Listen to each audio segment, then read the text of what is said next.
Welcome to the Miracle You, guiding you on the journey towards finding passion and purpose and how to discover, create, and live a life by your design. Whether your success has been plentiful or your missed opportunities have been overwhelming, we can help you become a more empowered, masterful person and show you how to share your gift with the world. It's time to inspire change from within with the host of the Miracle You, Vince Kramer. Hello, imagination. I'm Vince Kramer, your host, and welcome to the Miracle You, where you learn about the magic of living your life by finding the example in real life. We are truly multidimensional beings on this earth for an experience in many different vibrations. And understanding that will open the door to so much magic in our lives. There's a tendency for us to live much of our life in the past, which kind of puts us in a jail and doesn't allow us to step out freely, to have the freedom that we need to be who we are, to grow and transform the way that we're meant to grow and transform. When we can move beyond our stories, we open ourselves up to the ability to see ourselves for who we truly are in the moment and understand that who we are in the moment is exactly who we're meant to be. And then we can make the transformations to who we know we're meant to be as we move forward into our lives. Born into a family of healers, Harmony started the practice of transcendental meditation at age 6. During this time, she glimpsed her future self and knew that she was here to be a healer, a teacher, and an author. Wanting to find a way to bridge the progressive healing techniques of her parents with traditional psychology, she chose a graduate program with a strong foundation in social justice and a more holistic lens of clinical psychology.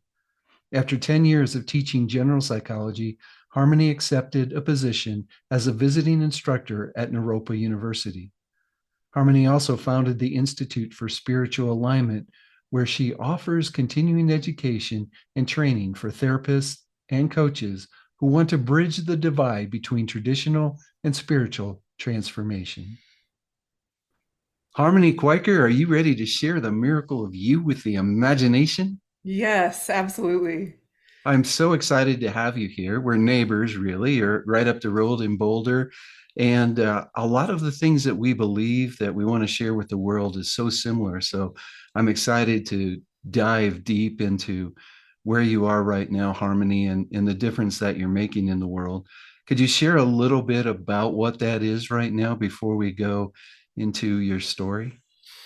Yeah, my work right now really centers on empowering therapists and coaches to deepen into the work that they're doing with clients to learn how to honor the subtle and the spiritual nature of their clients in a way that um, doesn't impose any ideology or dogma onto their clients, but supports them in coming back home to themselves and really empowers them to live from the deepest, truest place within themselves.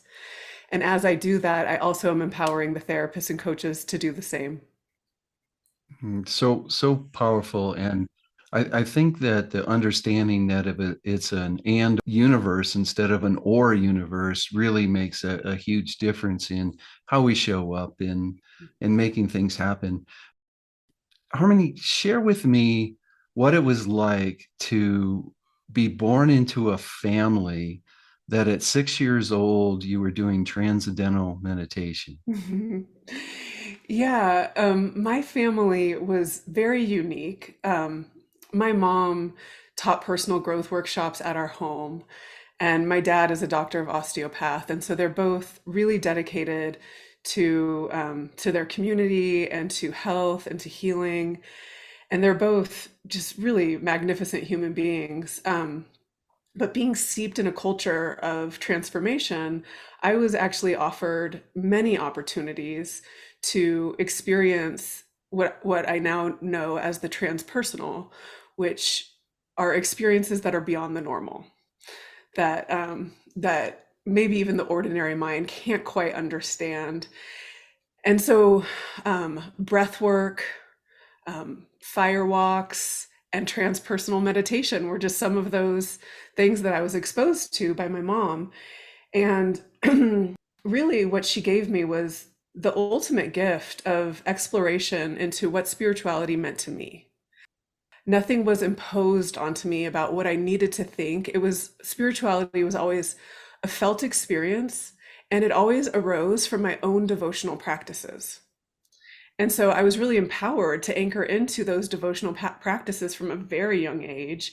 And I accessed higher states of consciousness that my 6-year-old mind was extremely excited by, quite honestly, because I was given a vision of what I was here to do and my purpose on the planet.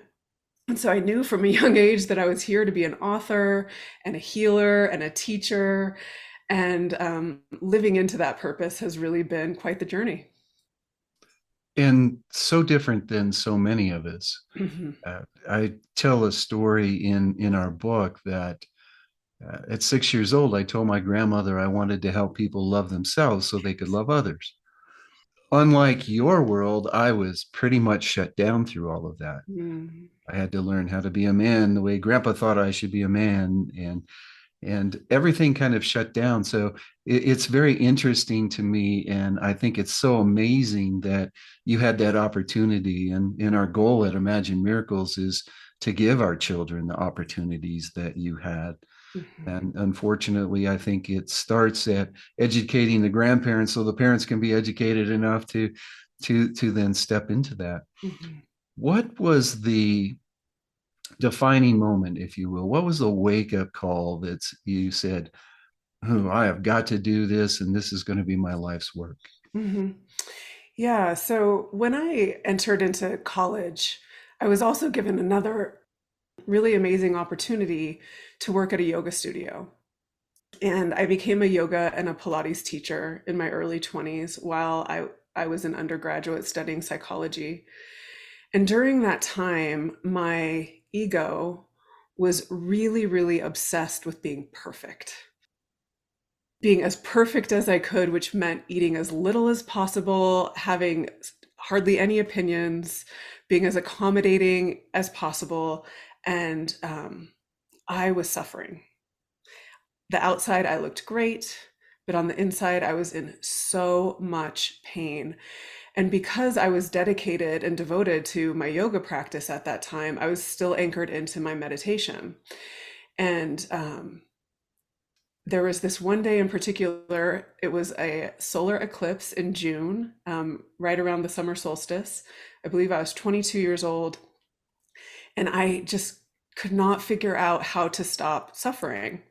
And I had just finished teaching a class, and I collapsed on the floor just in just complete pain, really wanting to end my life.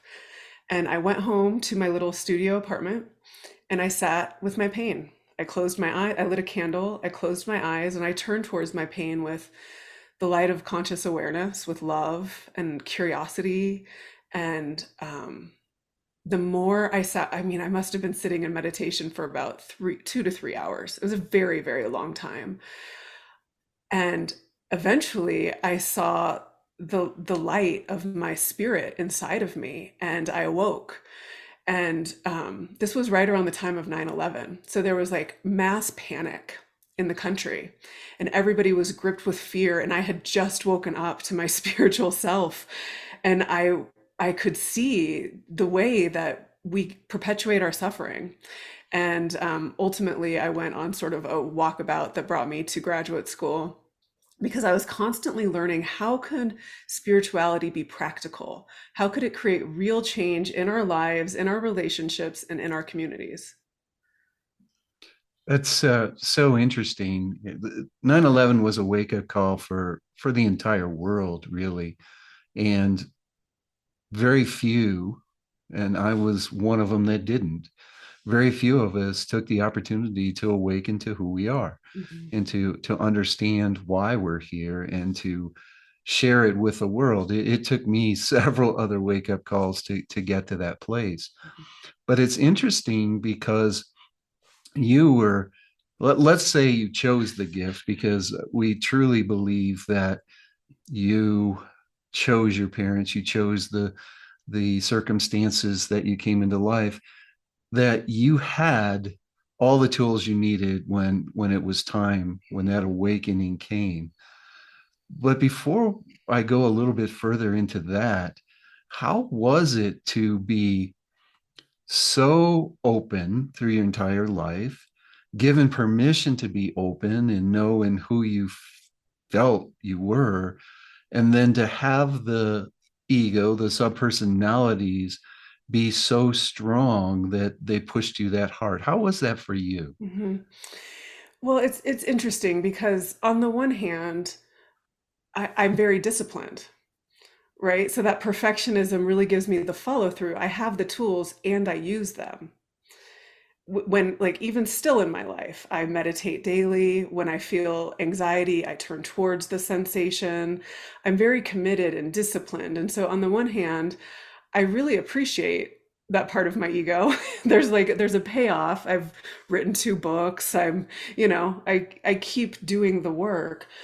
On the other hand, I really I spend time meditating on being more playful and being more joyful because that's really the part of me that doesn't get as much attention as being in my purpose and serving others and serving humanity. And so creating that bridge between playfulness and pleasure and joy and purpose and work and service to humanity has really been a lifelong journey for me. And I feel like I'm like, just even this past weekend, it was a big theme for me. It's just a constant learning and a constant deepening and an unlearning at the same time. I love the way that you share that because I know so many people think, well, I'm going to get there. Mm. And it's really not a destination. Our lives on earth is a journey, and it's a journey of growth and expansion constantly. And I appreciate you sharing it in the way that you did. Thank you. Yeah, I see that when people get there to a certain level of opening and new awareness, they really want to bottle it up and just like keep it forever. And that impulse actually causes it to dissolve more quickly because it can't be controlled. It's just life force. And it's really about creating an internal environment where we have the most health and well-being in our alignment. It's life force, right? We have to live it. Mm-hmm, That it's pretty. It's a great way to look at things. So, where I would really like to go with you is the understanding of Gestalt therapy. mm-hmm. And the reason I want to go there, I haven't really talked to anybody on the podcast about the understanding of what living in the past does for us and how important it is to be in the future. So first, could you kind of define Gestalt for us and give us a little idea about what that is? Yeah, the word Gestalt is comes from the German language, and there isn't like a complete adequate English translation. It loosely translates to the whole is greater than the sum of its parts. And so in Gestalt therapy, we are really looking at the wholeness of our clients as being so much bigger than aspects and elements of them, bigger than the ego, bigger than the pain, and bigger than their spirit even, like everything together is bigger than the sum of its parts. And we, as clinicians, we really honor the present moment as our home base. And so we invite the clients into present moment, inner mind body awareness. So they might be talking about the past or even talking about anticipation of the future. And we invite them to notice what's happening for them right now. And as we're doing this, what we're tracking really is the way in which an individual disrupts their ability to be present. And in Gestalt, there are 5 ways that people do that. And we call them contact boundary disturbances. And so the therapeutic entry point becomes working with these contact boundary disturbances in service of resolving unfinished business to create a complete Gestalt, to create the wholeness of the picture. So when you say you're looking at and moving beyond the past, what does that look like? Does that, and I think this is the most important part of our conversation. Does that mean going back and living in the past to solve it? Or what does it actually mean? Yeah, so when a person is disrupting their ability to be present, there's unfinished business from the past that they are working out right now. So they might be projecting that onto their partner, some unresolved experience from their caregivers. They might be merging with the environment around them because they don't know how to have a strong sense of self because the unresolved experience from the past really taught them to not have a strong sense of self in order to find a sense of safety and belonging in the world around them. They might turn in on themselves with a strong inner critic. And this again, in Gestalt, we see that as unresolved experience from the past. When somebody's really hard on themselves, we call it a retroflexion. And what that means is that the person would have wanted to say that to their caregivers, but there wasn't a safe space. And so they turned it in on themselves because there was nowhere else for that to go. And so it's an unresolved experience. And so we're working with these constructs to help resolve unfinished business and allow the person to become more present and in what we call the fertile void, where there is no script. There's infinite options for us and how to be in the world. I had a coaching session the other day, and we had a conversation about how many times this person has told the same story over and over again. Mm-hmm. And we made an agreement that she was going to tell it one more time, and that was the last time that she was going to share that story. Do you find that we all seem to, in all, I know I'm including an awful big group there, but do you see that many of us get so stuck in our stories that it's hard for us to move into the present moment? Definitely.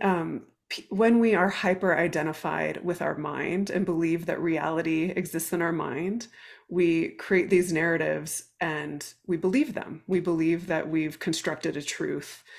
And the reason that we do that is an attempt to try to get a sense of power when we feel powerless. And so when somebody is really looping in a narrative, to me, there's always an unmet need beneath that, something that the person actually needs from themselves that's causing them to loop in their mind. So if somebody is stuck in the same story, I would invite them to notice how their body is holding that and really honor the wisdom of the body.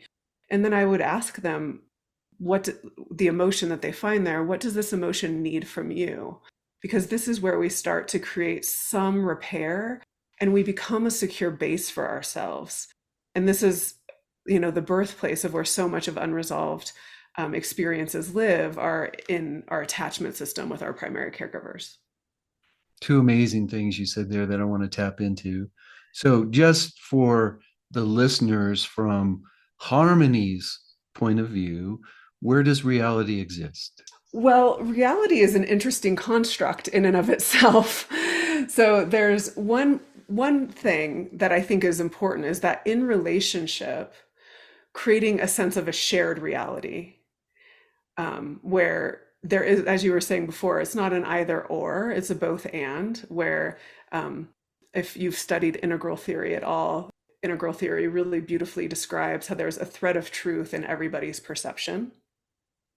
And when we are, let's just say, relating to our intimate partner, our spouse, or holding a coaching or a therapy session, there really is a lot of value and beauty in creating a sense of shared understanding where what I'm experiencing and how I'm perceiving the world over here, there's room for that. And there's room for what you're perceiving and what you're experiencing. And neither one of us hold objective reality, like the ultimate truth. So, our reality is truly ours, Mm-hmm. and accepting that others may have another reality kind of frees us in many ways. Yeah, and being curious is really the expression of a healthy mind. When we're looping in that we think that we know what's true and that our perception is truth, that's really that's really the expression of being off balance, right? If I'm off balance from the essence of who I am, I'm holding on to this reality that I believe is the ultimate. And a blessing for you was you were allowed to have your curious mind Mhm. as a child, and so many have had it shut down, and then it's learning how to get back to that. So Hmm. I think that's really powerful. When you share with someone that what you're experiencing is a need, something that you need from yourself, Hmm. what do you share with people when they say, well, I just don't know what that is? Hmm. Yeah, it's interesting. Most people think that what they need is from other people. Like if I don't add the from yourself at the end of the sentence, if I just say, what do you need right now? Well, I need them to blah, blah, blah. Well, since we can't control them and they're not here in the room, what is it that you really need from yourself right now? Um, and when somebody doesn't know, I invite them to really pay attention to the not knowing because there's a lot of information um, that exists in that not knowing. It's very common for people to disown their desire as an attempt to find safety. If I don't want anything and I just want what other people want, then I'm safe. If I want something, that's actually quite vulnerable, and and there's a fear that they might not get it, and so they just disconnect from their desire altogether. And so even creating the bridge, if from yourself, what do you want or what do you need, it can take some time, and not knowing is valid. Like everything is welcome. The moment that a therapist or a coach, needs the client to be any different than they are, we become a threat to their nervous system. And so, one of the main elements of Gestalt therapy is called the paradoxical theory of change, which really tells us that the more we welcome something, the more able we are to change it. And the more we resist something within ourselves, the more it stays the same. Which is a tough ask if we've spent our entire lives protecting ourselves, holding back. How do you help people step into change? The two ways that I find the most impactful are self-validation. So, for example, if my client can see that they're looping in an old narrative, I would just invite them to say to themselves, "It makes sense to me that you keep telling this story," and just really like validate that. It makes sense to me that you feel angry, but to themselves, like that self-validation, because then they're starting to welcome themselves more. And then also being really loving. I see that you're holding this and I love you, but to themselves, that like deep, deep self-love. Ultimately, once there's room for them to be exactly as they are, then they can discover their deepest truth about how they want to be in the world, as opposed to fighting against themselves, moving from an inner conflict, um, or working through unresolved business from the past. The other aspect of that, so that's the psychological, but the spiritual is that once they are shifting into that loving presence, they are more connected to their true self. Because ultimately, the true self has the capacity to love and welcome everything. And once they are in that spaciousness of the essence of who they really are, I invite them to redirect their energy vertically. Because the mind, the ego, just wants to look out here, out in the third dimension, the vertical world, to control and to get approval and whatever. And I want them to remember their vertical essence. Within the boundaries of ethics, could you share an example of a client or maybe two clients where you've brought traditional and spiritual transformation together for them, Yeah. and maybe a little bit of the journey, but also where they ended up, and how that made their lives different?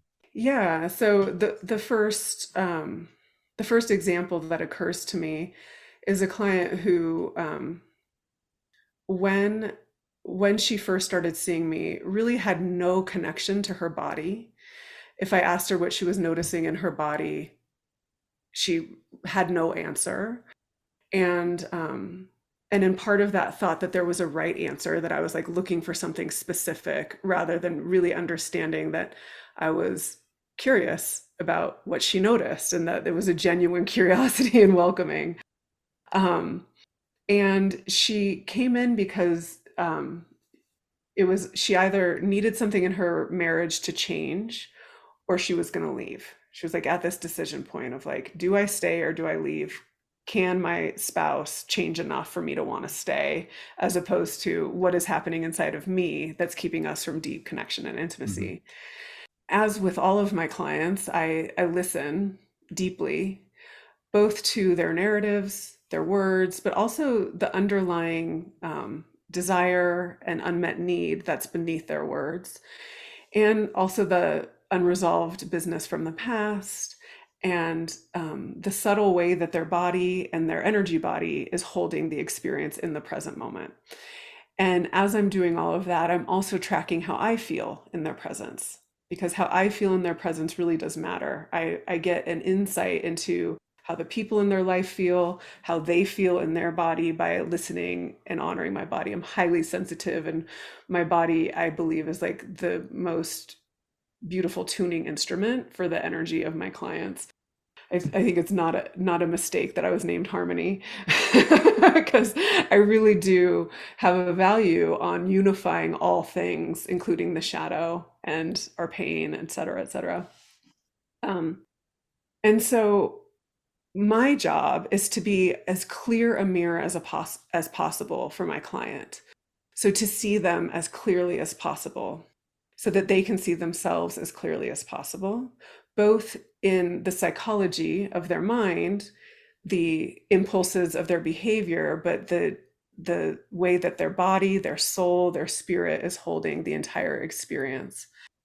And and so over time, we work with her inner young one, the part of her that felt neglected and like needed to be accommodating and complicit, and doesn't ask her husband for what she wants, but expects him to give it to her, that manipulation, and really coming back into a sense of autonomy and sovereignty and power by claiming her desire, by claiming her power, by getting connected to her body, by seeing the way that her mind has created the narratives, and then also some relationship coaching in there too, but like really discovering how to bring this in real time into her relationship. Do you find that as people discover themselves, become more sovereign, understand where their power is and who they are, that they see